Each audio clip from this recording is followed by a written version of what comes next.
அனைவருக்கும் வணக்கம். இன்று நாம் சாக்கிய நாயனாரை பற்றி அறிந்து கொள்வோம். சோழ நாடு சோறுடைத்து, பாண்டி நாடு முத்துடைத்து, சேர நாடு வேலமுடைத்து, தொண்டை நாடு சான்றோருடைத்து என்பது பழமொழி. இளம் வயதில் சாக்கிய நாயனாருக்கு ஏற்பட்ட ஞான தேடலின் விளைவாக பல்வேறு சைவ சமய நூல்களை கற்றறிந்தார். நூல்களை கற்றதனால் தனது பிறப்பின் காரணத்தை உணர்ந்தார்.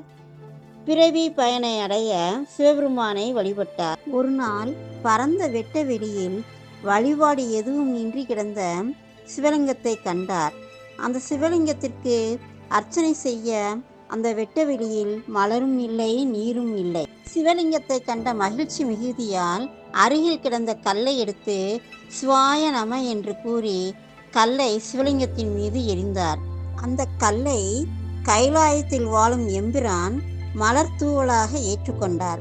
இவ்வாறு தினமும் சிவபெருமான் மீது கல் எறிந்து வழிபட்டார். ஒரு நாள் கல் எறிந்து சிவபெருமானை வணங்க மறந்து உணவு உண்ண அமர்ந்தார்.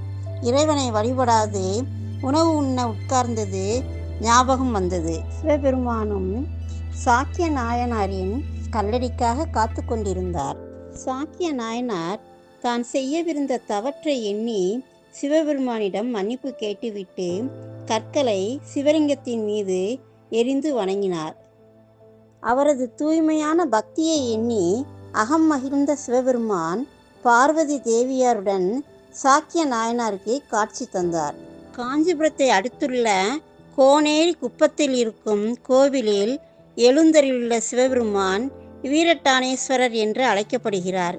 இங்குள்ள சிவலிங்கத்தின் மீது சாக்கிய நாயனார் வீசிய கல்லின் வடு புள்ளி புள்ளியாக காணப்படுகிறது.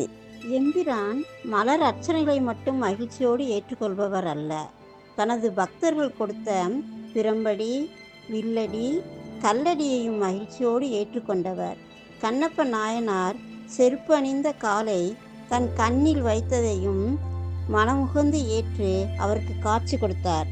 ஞானத்தை விட தூய்மையான பக்தியே உயர்ந்தது என்று நிரூபித்தவர் நமது சாக்கிய நாயனார்.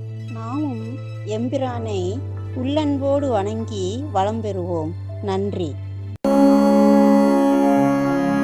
நமः சிவாய.